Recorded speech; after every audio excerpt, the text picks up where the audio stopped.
Hello students, this is Manjula S, Assistant Professor of Commerce, Government College for Women, Kolar. So today I am going to deal session number 21 of Principles and Practice of Auditing subject for 6th and BCom. So in that I am going to deal the second chapter, that is second unit, Internal Control. In that the topic is Internal Audit, its advantages and disadvantages. So internal audit and its advantages and disadvantages is a topic. So today I am going to discuss in session number 21. Okay, move on to the content. So internal audit. So as we all know, in the previous session or in the previous video I have discussed about internal audit. So internal audit is something that auditors takes place within the company to verify the operational and financial activities of that particular business concern. So internal audit ಅಂದರೆ audit ನಾವು company ಒಳಗಡೆನೇ ಮಾಡಿರ್ತೀವಿ. External audit ಬರೋದಕ್ಕಿಂತ ಮುಂಚೆ company ಒಳಗಡೆನೇ internal audit ಮಾಡ್ತೀವಿ. So that is made by the special staff assigned by the company. And ಈ ಆಡಿಟನ್ನು special staff ಏನಿರ್ತಾರೆ ಕಂಪನಿಯವರೇ assign ಮಾಡಿರ್ತಾರೆ, ಆ ಸ್ಟಾಫ್ ಮೂಲಕ ಮಾಡೋದನ್ನು ನಾವು ಇಂಟರ್ನಲ್ ಆಡಿಟ್ ಅಂತ ಕರಿತೀವಿ. So this makes the company to test or evaluate the operational and financial activities of the business concern. So now we'll move on to the advantages of internal audit. So internal audit provides the following advantage. First one is prevention of errors and frauds. So we have discussed in the previous video or previous session itself. So the main concept or the main work or the main aim of the internal audit is to prevent the errors and frauds which is early detected and that to be prevented. So it helps the prevention of errors and frauds including misappropriation of cash and goods. So whatever the errors that has occurred, that has to be detected, and frauds to be detected early stage only, and that to be detected and identified and should be take a remedial solution for the errors and frauds. So ಇಲ್ಲಿ ಆಗೋದಕ್ಕಿಂತ ಮುಂಚೆ ಅಂದರೆ errors ಮತ್ತು ಫ್ರಾಡನ್ನು detect ಮಾಡೋದೇ internal ಆಡಿಟ್ನ ಮುಖ್ಯ ಗುರಿ ಅಥವಾ ಉದ್ದೇಶ ಆಗಿರುತ್ತೆ. ಹಾಗಾಗಿ ಅದರ ಫಸ್ಟ್ ಅಡ್ವಾಂಟೇಜ್, ಅದರ ಅನುಕೂಲನೂ ಅದೇ ಆಗಿರುತ್ತೆ, ಅಡ್ವಾಂಟೇಜು. ಸೊ ಹಾಗಾಗಿ ಎರರ್ಸು ಮತ್ತು ಫ್ರಾಡನ್ನ ಅರ್ಲಿಯಾಗಿ ಡಿಟೆಕ್ಟ್ ಮಾಡಿ ಅದನ್ನು ಪ್ರಿವೆಂಟ್ ಮಾಡೋದ್ರ ಜೊತೆಗೆ ಏನಾದರೂ ಕ್ಯಾಶು ಮತ್ತು ಗೂಡ್ಸ್ ಏನಿದ್ದಾವೆ ಅದರ ಮಿಸ್ಅಪ್ರೋಪ್ರಿಯೇಷನ್ ಏನಾದರೂ ಅಂದರೆ ಅದು ಸರಿಯಾದ ರೀತಿಯಲ್ಲಿ ಬಳಕೆ ಆಗದೇ ಇರುವಂಥದ್ದನ್ನು ಸಹ ನಾವು ಈ ಇಂಟರ್ನಲ್ ಆಡಿಟಲ್ಲಿ ನೋಡ್ಕೋಬೋದು. ಸೊ ಇದರ ಮೊದಲ ಅನುಕೂಲ ಅಥವಾ advantage. Next is early detection of errors and frauds. So prevention ಒಂದು ನಿಟ್ಟಾದರೆ early detection, so it makes the very early that when it is occurred before only the errors and frauds to be detected. That is when the external auditors comes to the organization, before that only the detection of errors and frauds takes place. The detection of errors and frauds made by the internal auditor, checks by the internal auditor, and that for that solution to be taken. Okay, so internal auditor ಏನು ಮಾಡ್ತಾರೆ, ಮೊದಲಿಗೆ errors ಮತ್ತು fraud ಆಗದೇ ಇರೋ ಹಾಗೆ prevent ಮಾಡೋವಂಥದ್ದು ಒಂದು ನಿಟ್ಟಾದರೆ, ಇನ್ನೊಂದು ಅರ್ಲಿಯಾಗಿ ಅದನ್ನು ಐಡೆಂಟಿಫೈ ಮಾಡೋದು, ಅರ್ಲಿಯಾಗಿ ಅದನ್ನು ಚೆಕ್ ಮಾಡೋದು, ಟೆಸ್ಟ್ ಮಾಡುವಂಥದ್ದು ಇನ್ನೊಂದು ನಿಟ್ಟಾಗಿರುತ್ತೆ. ಸೊ ಆಗ ಚೆಕ್ ಮಾಡಿದ್ದೇ ಆದರೆ ನಾವೇನು ಮಾಡ್ಬೋದು, ಹಿಂದೆ ಆಡಿಟ್ ಅಥವಾ ಫ್ರಾಡ್ಸ್ ಏನಾಗಿದೆ ಆಗೋದಕ್ಕಿಂತ ಮುಂಚೆನೇ ಚೆಕ್ ಮಾಡಿ ಅದನ್ನು ಡಿಟೆಕ್ಟ್ ಮಾಡಿ ಅದಕ್ಕೆ ಸೊಲ್ಯೂಷನ್ನ ಕಂಡುಹಿಡಿಯುವಂಥದ್ದು. Next is continuous review of internal control system. It undertakes continuous review of internal control system, and as a result it is capable of reporting irregularities for enabling corrective action in time. So here, ಎರಡನೇದು ಮೊದಲಿಗೆ ಎರರ್ಸ್ನ prevent ಮಾಡೋದು, ಎರಡನೇದು ಎರರ್ಸ್ನ ಅರ್ಲಿಯಾಗಿ detect ಮಾಡೋದು, ಮೂರನೇದು ಅದಕ್ಕೆ ಸಂಬಂಧಪಟ್ಟಾಗೆ remedies ಅಥವಾ ಆ್ಯಕ್ಷನನ್ನು ತಗೊಳ್ಳೋವಂಥದ್ದು, ಕರೆಕ್ಟಿವ್ ಆ್ಯಕ್ಷನನ್ನು ತಗೊಳ್ಳೋವಂಥದ್ದು. So here In this internal control system, everywhere we include the corrective review. So, the continuous review for internal control system or internal audit system. As a result, it makes or it reports the irregularities that is facing by that organization, and it has to take the corrective action in time. So whatever the errors and frauds have been identified, for that the corrective action has to be taken in time. Okay. Next is assurance regarding accuracy of books and accounts. It checks books, records and accounts to ensure correct recording and their maintenance up to date. So internal auditor's main job is to check the accounts, check the operational activities of the concern, of the business concern. When he checks it, if at all he finds the recording and it has to be maintained properly with up to date information. So up to date information ಏನಿದೆ accounts ಅಲ್ಲಿ ಅದನ್ನು check ಮಾಡೋದು ಮತ್ತು ಅದನ್ನು record ಮಾಡಿರೋದು ಸರಿಯಾದ ರೀತಿ ಇದೆಯಾ ಇಲ್ವಾ ಮತ್ತು ಅದರ ಅಕ್ಯುರಸಿ ಎಷ್ಟು ಮಟ್ಟಿಗೆ ಇದೆ ಅನ್ನೋದನ್ನು ವೆರಿಫೈ ಮಾಡುವಂಥ ಕೆಲಸ ಒಬ್ಬ ಇಂಟರ್ನಲ್ ಆಡಿಟರ್ ಮಾಡ್ತಾನೆ. ಸೊ ಅದು ಇದರ ಇನ್ನೊಂದು ಅನುಕೂಲ. ಓಕೆ, ಪ್ರಾಮುಖ್ಯ. ಅದಾದ ನಂತರ preparation of interim accounts. It facilitates to prepare of interim accounts. Interim accounts ಏನಿದ್ದಾವೆ ಅದೂ ಸಹ ಪ್ರಿಪೇರ್ ಮಾಡೋದರಲ್ಲಿ ಮುಖ್ಯ ಪಾತ್ರ ಒಬ್ಬ ಇಂಟರ್ನಲ್ ಆಡಿಟರು ವಹಿಸ್ತಾನೆ. Okay, next early completion of annual audit. It is of great use in early completion of annual statutory audit. So I have told you in the previous session and slides only that internal audit's main work is to reduce the burden of external auditor. So if at all the company does the proper internal audit for the organization, obviously the external audit makes very great use, and early you can complete the external audit. So then it won't be any burden or any hurdles will be faced by external audit. Okay, so ನಾವು internal ಆಡಿಟನ್ನ ಸರಿಯಾದ ರೀತಿಯಲ್ಲಿ ಬಳಕೆ ಮಾಡಿದ್ದೆ ಆದರೆ, ಸರಿಯಾಗಿ implement ಮಾಡಿದ್ದೆ ಆದರೆ external audit ಬಗ್ಗೆ ನಾವು ತಲೆನೇ ಕೆಡಿಸ್ಕೊಳ್ಳೋ ಹಾಗಿಲ್ಲ. ಆ್ಯಂಡ್ ಅದೇನಾಗುತ್ತೆ, ಎಕ್ಸ್ಟರ್ನಲ್ ಆಡಿಟ್ ಏನಾಗುತ್ತೆ, ಬೇಗ ಕಂಪ್ಲೀಟ್ ಆಗುತ್ತೆ. ಯಾಕಂದರೆ ನಾವು ಆಲ್ರೆಡಿ ಇಲ್ಲಿ ಚೆಕ್ ಮಾಡಿ ವೆರಿಫೈ ಮಾಡಿ ಎಲ್ಲ ರೆಡಿ ಮಾಡಿಟ್ಟಿರೋದ್ರಿಂದ ಎಕ್ಸ್ಟರ್ನಲ್ ಆಡಿಟ್ ಏನಾಗುತ್ತೆ, ಭಾಳ ಸುಲಭವಾಗಿ ಕೆಲಸ ಕಂಪ್ಲೀಟ್ ಆಗುತ್ತೆ. Okay, next is periodic physical verification. It carries out periodic physical verification of assets like cash, stock, investments and items of fixed assets. So here physical verification is different and record verification is different. So physical verification is you have to see the asset physically. You have to see the asset physically and check out the verification of assets. And you have also should check the assets like cash also and stock of the goods which is available in the organization and related to investment activities, and also physically fixed asset. So ಈ periodical physical verification ಅಂತಂದರೆ ಆಗಾಗ internal auditor ಏನು ಮಾಡಬೇಕು, ಏನೇ ರೆಕಾರ್ಡ್ಸನ್ನು ನೋಡಿದ್ದೆ ಆದರೂ ರೆಕಾರ್ಡಲ್ಲಿ ಏನೇ ಇದ್ರೂ ಅದು ನಿಜಾನ ಅಥವಾ ಇದೆಯಾ ಅನ್ನೋದನ್ನು ಸರಿದೂಗಿಸ್ಕೊಳ್ಳೋಕ್ಕೆ, ಕಂಪೇರ್ ಮಾಡೋದಕ್ಕೆ ಅವ್ರು ಏನು ಮಾಡಬೇಕು, ಫಿಸಿಕಲ್ಲಾಗಿ ಅದನ್ನು ಹೋಗಿ ಗಮನಿಸಬೇಕು. ಸೊ ಈಗ ಈ ಒಂದು ಅಸೆಟ್ ಇದೆ ಅಂತಂದರೆ ಅದಕ್ಕೆ ಸಮವಾಗಿ ಅಥವಾ ಅದಕ್ಕೆ ರಿಲೇಟೆಡ್ ಆಗಿ ಡಾಕ್ಯುಮೆಂಟ್ ಇರುತ್ತೆ.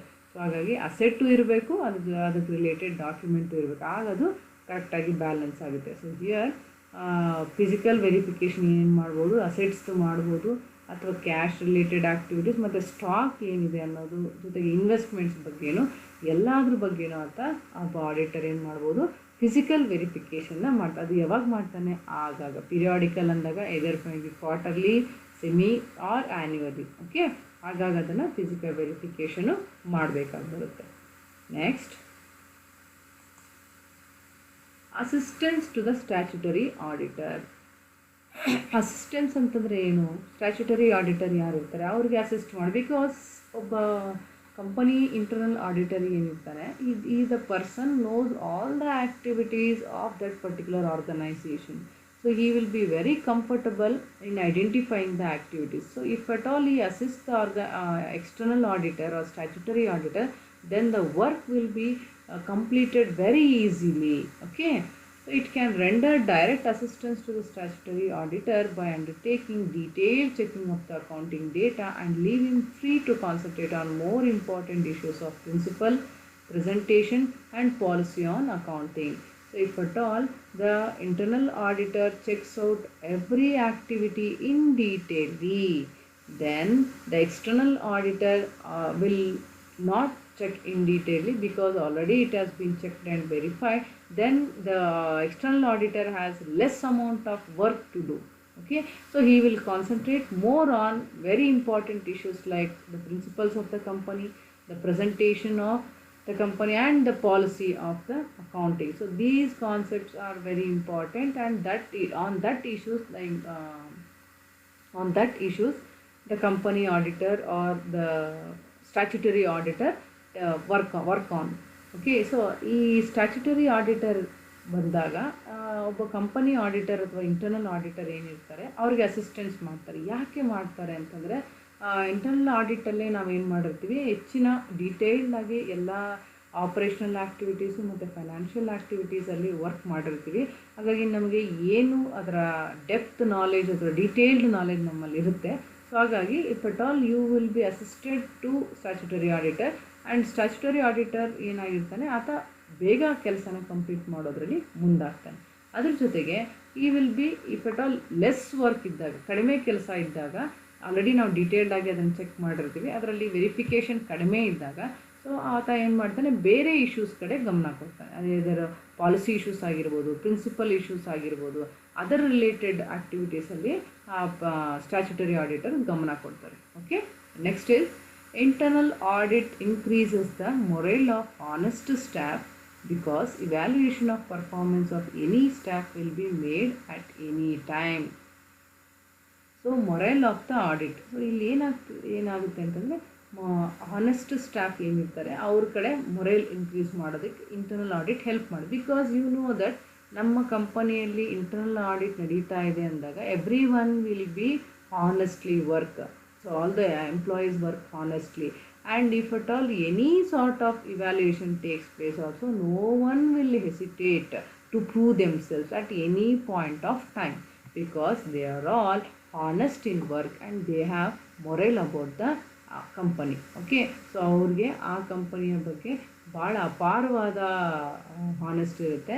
ಅದ್ರ ಜೊತೆಗೆ ಆ ಕಂಪನಿಯ ಮಾಡುವಂಥ ಆ್ಯಕ್ಟಿವಿಟೀಸ್ ಎಲ್ಲದರಲ್ಲೂ ಅವ್ರು ಇನ್ವಾಲ್ವ್ ಆಗಿರ್ತಾರೆ. ಸೊ ಯಾವಾಗ ಹಾನೆಸ್ಟಿಯಾಗಿರುತ್ತಾರೋ ಅವರು ಎನಿ ಟೈಮ್ ಇವ್ಯಾಲ್ಯೂಯೇಟ್ ಮಾಡಿದ್ರು ಅವರು ಕಂಫರ್ಟಬಲ್ ಆಗಿ ಅದ್ರ ಜೊತೆಗೆ ಕೋಆಪ್ರೇಟ್ ಮಾಡ್ತಾರೆ. ಸೊ ಅವರ ಇವ್ಯಾಲ್ಯೂಯೇಷನ್ ಅವರ ಪರ್ಫಾರ್ಮೆನ್ಸ್ ಯಾವ ಸ್ಟಾಫ್ ಡೇ ಆಗಿರಲಿ ಅವರ ಪರ್ಫಾರ್ಮೆನ್ಸ್ ಬಗ್ಗೆ ಇವ್ಯಾಲ್ಯೂಯೇಟ್ ಮಾಡಿದಾಗ ಅವ್ರೇನು ಮಾಡ್ತಾರೆ, ತುಂಬ ಕಂಫರ್ಟಬಲ್ ಆಗಿ ಅಟ್ ಎನಿ ಟೈಮ್ ಆ ಆ್ಯಕ್ಟಿವಿಟಿನ ಅವ್ರು ತೋರಿಸ್ಕೊಳ್ಬೋದು. ಓಕೆ, ಸೊ ಹಾಗಾಗಿ ಅವರು ಅಷ್ಟೇ ಹಾನೆಸ್ಟ್ ಆಗಿರ್ತಾರೆ. So honested employees or honested staff makes the company work efficiently. Okay, so next is internal audit detects the misuse of resources in time, which helps to reduce unnecessary expenses. So obviously internal audit is made to check out the activities before. Okay, so here internal audit system only if it early detects the misuse of resources. So whatever the resources we are using in the company, in the organization, if any misuse or wastage is taken place for that resources, that to be identified in time, so that is detected in time, and if at all you can reduce, if you detect it properly in timely, then unnecessary expenses will also be avoided. So ನಾವೇನು ಮಾಡ್ತೀವಿ, resources ಏನಿರ್ತವೆ, ಸಂಪನ್ಮೂಲಗಳು ಏನಿರ್ತವೆ ಅದನ್ನು ಸರಿಯಾದ ರೀತಿಯಲ್ಲಿ ಬಳಕೆ ಮಾಡ್ಕೋಬೇಕು. ಅದೇನಾದರೂ misuse ಆಗ್ತಾ ಇದೆ, ಸರಿಯಾದ ರೀತಿ ಬಳಕೆ ಆಗ್ತಾ ಇಲ್ಲ ಮತ್ತು ಅದು ವೇಸ್ಟ್ ಆಗ್ತಾ ಇದೆ ಅಂತ ಏನಾದರೂ ನಮಗೆ ಗೊತ್ತಾದರೆ, ಇಂಟರ್ನಲ್ ಆಡಿಟಲ್ಲಿ ಏನಾದರೂ ಡಿಟೆಕ್ಟ್ ಆಗಿ ಅಥವಾ ಐಡೆಂಟಿಫೈ ಆದರೆ ಆ ಸಮಯದಲ್ಲಿ ಅದಕ್ಕೆ ಸರಿಯಾದ ರೀತಿಯಾದ ಮಾರ್ಗದರ್ಶನ ಕೊಟ್ಟಿದ್ದೆ ಆದರೆ ಆಗುವಂಥ ಅನಾಹುತಗಳು ಅಥವಾ ಆಗುವಂಥ ಖರ್ಚು ವೆಚ್ಚಗಳೆಲ್ಲವನ್ನೂ ನಾವು ಉಳಿಸ್ಬೋದು ಅಥವಾ ಅದನ್ನು ರಿಡ್ಯೂಸ್ ಮಾಡ್ಬೋದು, ಕಡಿಮೆ ಮಾಡ್ಬೋದು. ಹೌದಲ್ವಾ? ಸೊ ನಾವೇನು ಮಾಡ್ಬೋದು, ಮಿಸ್ಯೂಸ್ ಆಗೋದನ್ನು ತಡೆದ್ರೆ ಎಕ್ಸ್ಪೆನ್ಸಸ್ ಆಗೋದನ್ನು ಸಹ ನಾವೇನು ಮಾಡ್ಬೋದು, ರಿಡ್ಯೂಸ್ ಮಾಡ್ಕೋಬೋದು. Okay, next is internal audit checks the efficiency of staffs, which helps to increase the efficiency of them also. So so internal audit ಏನು ಮಾಡುತ್ತೆ, internal audit will cheques the efficiency of the staff, because when internal auditor works properly in detailed check of all the activities, so all the activities also include staff also. So staff, if he also checks the efficiency of the staff, obviously the efficiency in the mind of the or in the employees will also increase. Okay, so internal check ಏನು ಮಾಡುತ್ತೆ, internal audit ಏನು ಮಾಡುತ್ತೆ, ಆ ಕಂಪನಿಯ work ಮಾಡುವಂಥ ಸ್ಟಾಫನ್ನ ಎಫಿಷಿಯನ್ಸಿನ check ಮಾಡುತ್ತೆ, test ಮಾಡುತ್ತೆ ಅಥವಾ ವೆರಿಫೈ ಮಾಡುತ್ತೆ. ಸೊ ಅದು ವೆರಿಫೈ ಮಾಡಿದ್ದೆ, ಅದರಲ್ಲಿ ವೆರಿಫೈ ಮಾಡ್ತಾರೆ ಅನ್ನೋದು ಗೊತ್ತಿರೋದ್ರಿಂದ ನಮಗೆ ನಾವೂ ಕೆಲಸನ ಎಫಿಷಿಯೆಂಟಾಗಿ ಮಾಡೋದ್ರಲ್ಲಿ ಯಾವುದೇ ರೀತಿಯಾದ ಸಂಶಯ ಇಲ್ಲ. ಹೌದು ತಾನೆ? ಸೊ ನೀವು ಒಂದು ಟೆಸ್ಟು ಕೊಟ್ಟಿದ್ದೀವಿ ಅಂತಂದಾಗ ನಿಮ್ಮ ಎಫಿಷಿಯನ್ಸಿ ಏನಿದೆ ಆ ಟೆಸ್ಟಲ್ಲಿ ನೀವು ನಮಗೆ ತೋರಿಸೋದಾಗುತ್ತೆ. ಸೊ ನೀವು ಟೆಸ್ಟ್ ಮಾಡ್ತೀವಿ ಅಂತ ನಿಮಗೆ ಮೊದಲೇ ಗೊತ್ತಿದೆ ಅಂತಂದಮೇಲೆ ನೀವು ಎಫಿಷಿಯೆಂಟಾಗಿ ಅದನ್ನು ಓದಿರ್ತೀರ, ಎಫಿಷಿಯೆಂಟಾಗಿ ಅದನ್ನು ಬರೆದಿರ್ತೀರ. ಸೊ ದೆನ್ ಅದರಲ್ಲಿ ಯಾವುದೇ ರೀತಿಯಾದ ಸಂಶಯ ಇರೋದಿಲ್ಲ. ಟೆಸ್ಟ್ ಕೊಡೋದೇ ನಿಮ್ಮನ್ನು ಚೆಕ್ ಮಾಡೋದಕ್ಕೆ. ಸೊ ನೀವು ಚೆಕ್ ಮಾಡೋದಕ್ಕೆ ರೆಡಿಯಾಗಿಯೇ ನಿಮ್ಮ ಎಫಿಷಿಯನ್ಸಿನ ಇಂಪ್ರೂವ್ ಮಾಡಿಕೊಂಡು ಆ ಟೆಸ್ಟನ್ನು ನೀವು ಬರೀತೀರ. ಹೌದು ತಾನೆ? ಹಾಗಾಗಿ ಇಂಟರ್ನಲ್ ಆಡಿಟಲ್ಲೂ ಹಾಗೆ ಆ ಎಂಪ್ಲಾಯೀಸ್ ಅಥವಾ ಸ್ಟಾಫ್ ಅಲ್ಲಿರುವಂಥವ್ರನ್ನ ಎಫಿಷಿಯನ್ಸಿನೂ ಕೂಡ ಚೆಕ್ ಮಾಡ್ತಾರೆ. ಸೊ ಚೆಕ್ ಮಾಡ್ತಾರೆ ಅಂತ ಗೊತ್ತಿದ್ದೇ ಅವ್ರೇನು ಮಾಡ್ತಾರೆ, ಅವರಲ್ಲಿರುವಂಥ ಎಫಿಷಿಯನ್ಸಿನ ಇನ್ಕ್ರೀಸ್ ಮಾಡ್ಕೊಂಡಿರ್ತಾರೆ. Okay, so this is what about the advantages of internal audit. Next move on to disadvantages of internal audit. So disadvantages of internal audit, internal auditಗೆ ಅನಾನುಕೂಲಗಳು ಕೂಡ ಇದ್ದಾವೆ. ಸೊ ಅವು ಏನು ಅಂತಂದರೆ, it extra cost. The internal audit system is not possible to be adopted by small organizations because the cost of running an internal audit department is very high. So I have discussed with this concept in the earliest video. That means when you want to implement internal audit system or audit department, you need to have an independent status, right? So independent status has to be given, and he has to provide the report to the board of directors. So independent status in the sense that separate status will be given to the internal audit department. So that internal audit department is not affordable for all the organizations. Okay, it includes extra cost for the organization, so extra suffering or extra burden for the organization. Okay, so ಏನಾಗುತ್ತೆ, internal audit ಅನ್ನೋದು ಒಂದು separate department ಅಂತ ನಾನು previous ವಿಡಿಯೋಲಿ ನಿಮ್ಗೆ ಹೇಳಿದ್ದೆ. So separate department ಇರೋದ್ರಿಂದ ಅವ್ರಿಗೆ ಇಂಡಿಪೆಂಡೆಂಟ್ ಸ್ಟೇಟಸ್ ಇರುತ್ತೆ. ಸೊ ಆ ಇಂಡಿಪೆಂಡೆಂಟ್ ಸ್ಟೇಟಸ್ಸು ಕೊಡಬೇಕು ಅವ್ರಿಗೆ. ಅದ್ರ ಜೊತೆಗೆ ಅವರು ಕೊಡುವಂತಹ ಮಾಹಿತಿ ಏನಿದೆ ಡೈರೆಕ್ಟಾಗಿ ಬೋರ್ಡ್ ಆಫ್ ಡೈರೆಕ್ಟರ್ಸ್ ಕೊಡುವಂಥ ಒಂದು ಅವಕಾಶನ ಇಂಟರ್ನಲ್ ಆಡಿಟರ್ಸ್ಗೆ ಕೊಟ್ಟಿರ್ತೀವಿ.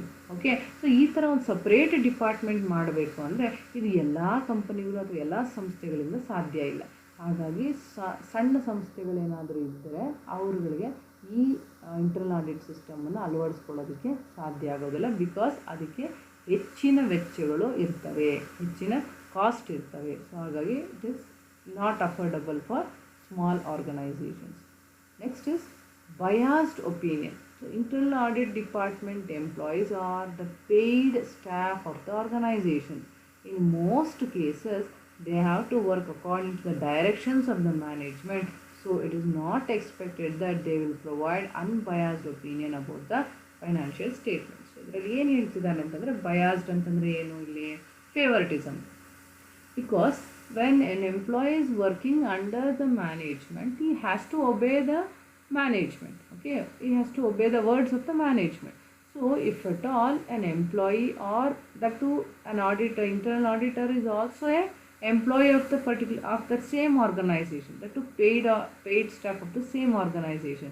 So if he works according to the directions of the management, then obviously there might be some sort of unbiased opinion about the financial statement. So here they think that some sort of biased opinion about the financial statements may expect in the organization. Okay, so ಇಲ್ಲಿ ಫೇವರಿಟಿಸಮ್ ಅಂತಂದರೆ ಏನು ಗೊತ್ತಾ, ಈಗ internal auditor ಏನಿರ್ತಾರೆ ಅವರು ಅದೇ ಕಂಪನಿಯ staff ಆಗಿರ್ತಾರೆ. ಹೌದು ತಾನೆ?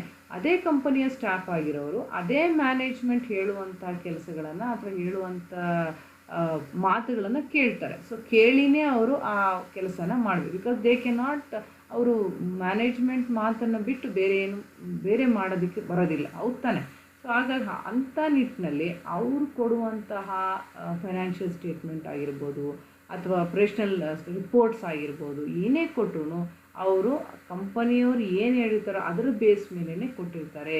ಸೊ ಹಾಗಾಗಿ ನಾವು ಅದರಲ್ಲಿ ಯಾವುದೇ ಥರದ ಅನ್ಬಯಾಸ್ಡ್ ಅಂದರೆ ಫೇವರಿಟಿಸಮ್ ಇಲ್ಲದೇ ಇರೋವಂಥದ್ದು, ಪಾರ್ಶಾಲಿಟಿ ಇಲ್ಲದೇ ಇರೋವಂಥ ಒಪಿನಿಯನ್ನು ನಾವು ಎಕ್ಸ್ಪೆಕ್ಟ್ ಮಾಡೋದಕ್ಕೆ ಬರೋದಿಲ್ಲ.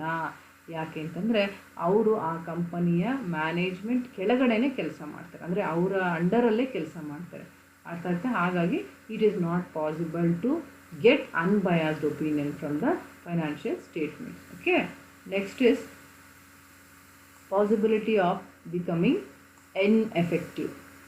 If the employees of the internal audit department are not efficient, or if the internal audit is not conducted efficiently, it will provide no assistance to the management. So possibility of becoming ineffective. If at all, probably the company or the management will allot the internal auditors of the company, and they will pay much more than other employees. They will give separate department to them, and they will also give some individual status to the internal auditors. If at all given all these facilities to the internal auditor, and if at all those auditors could not perform their activities efficiently or effectively, obviously it becomes a burden or it becomes a waste to the management. Okay, so ಈಗ employees ಏನಿರ್ತಾರೆ ಕಂಪನಿಯಲ್ಲಿ work ಮಾಡೋರನ್ನೇ internal auditor ಆಗಿ ನಾವು assign ಮಾಡ್ಕೊಳ್ತೀವಿ, ಹೌದಲ್ಲ? So assign ಮಾಡ್ಕೊಂಡಾದ್ಮೇಲೆ ಅವರಿಗೆ separate ಸ್ಟೇಟಸನ್ನು ಕೊಡ್ತೀವಿ, separate ಡಿಪಾರ್ಟ್ಮೆಂಟನ್ನು ಕೊಡ್ತೀವಿ, ಸಪ್ರೇಟ್ ಗೌರವನೇ ಅವ್ರಿಗೆ ಕೊಡ್ತೀವಿ, ಹೌದಲ್ಲ? ಅವರೊಂಥರ ಆಡಿಟರ್ಗೆ ಗಿಂತ ಸ್ವಲ್ಪ ಸಣ್ಣವರು ಅನ್ನೋ ರೀತಿ ನಾವು ಅವ್ರನ್ನ ಟ್ರೀಟ್ ಮಾಡ್ತೀವಿ. ಇಂಥ ನಿಟ್ಟಿನಲ್ಲಿ ಇಷ್ಟೆಲ್ಲ ಫೆಸಿಲಿಟಿ ಅವ್ರಿಗೆ ಕೊಟ್ಟಾದ ಮೇಲೂ ಅವರೇನಾದರೂ ಆ ಕೆಲಸನ ಎಫಿಷಿಯೆಂಟಾಗಿ ಮಾಡಿಲ್ಲ ಅಂತಂದಾಗ then you should think that ಆ ಕೆಲಸ ಏನಾಗುತ್ತೆ, then what about the auditing system. ಅದ್ರ ಜೊತೆಗೆ ನಾವು ಯಾರಿಗೆ ಕೊಟ್ಟಿರ್ತೀವೋ ಅವರೇ ಎಫಿಷಿಯೆಂಟ್ ಆಗಿಲ್ಲ, ನಾವು ಆಯ್ಕೆ ಮಾಡಿರೋಂಥ ಎಂಪ್ಲಾಯೀಸೇ ಎಫಿಷಿಯೆಂಟಾಗಿ ಕೆಲಸ ಮಾಡೋರಲ್ಲ ಅನ್ನೋದೇನಾದರೂ ಪ್ರೂವ್ ಆದರೆ, ಅದು ಲೇಟ್ರ್ ಆನ್ ಏನಾದರೂ ಪ್ರೂವ್ ಆದರೆ, then it is no use ಅಂತ. ಅರ್ಥ ಆಗ್ತಿದೆಯಾ? ಅದರಿಂದ ಮ್ಯಾನೇಜ್ಮೆಂಟ್ಗೆ ಯಾವುದೇ ರೀತಿಯಾದ ಬೆನಿಫಿಟ್ಟು ಸಿಗೋದಿಲ್ಲ. ಅರ್ಥ ಆಗ್ತಿದೆಯಾ? ಇದರ್ ಎಂಪ್ಲಾಯೀಸು ಎಫಿಷಿಯೆಂಟ್ ಇಲ್ಲದೆ ಹೋದಾಗ ಅಥವಾ ಇಷ್ಟೆಲ್ಲ ಸಿಸ್ಟಮನ್ನು ಕೊಟ್ಟೂ ಅವ್ರು ಎಫಿಷಿಯೆಂಟಾಗಿ ಕೆಲಸ ಮಾಡದೇ ಹೋದಾಗ ಆಟೋಮ್ಯಾಟಿಕಲಿ ಅವ್ರ ಕಡೆಯಿಂದ ಎಂಪ್ಲಾಯೀಸ್ ಕಡೆಯಿಂದ ಕಂಪನಿಗೆ ಯಾವುದೇ ರೀತಿಯಾದ ಬೆನಿಫಿಟ್ಟು ಸಿಗೋದಿಲ್ಲ, ಯಾವುದೇ ರೀತಿಯಾದ ಅಸಿಸ್ಟೆನ್ಸು ಮ್ಯಾನೇಜ್ಮೆಂಟ್ಗೆ ಸಿಗೋದಿಲ್ಲ. Okay, next possibility of distortion. If the management is interested to distort financial figures as if it is supported by internal audit department, the users of financial statements will be totally misguided. So as we all know, if the whatever the management tells, the words of the management has to be heard by the internal auditors.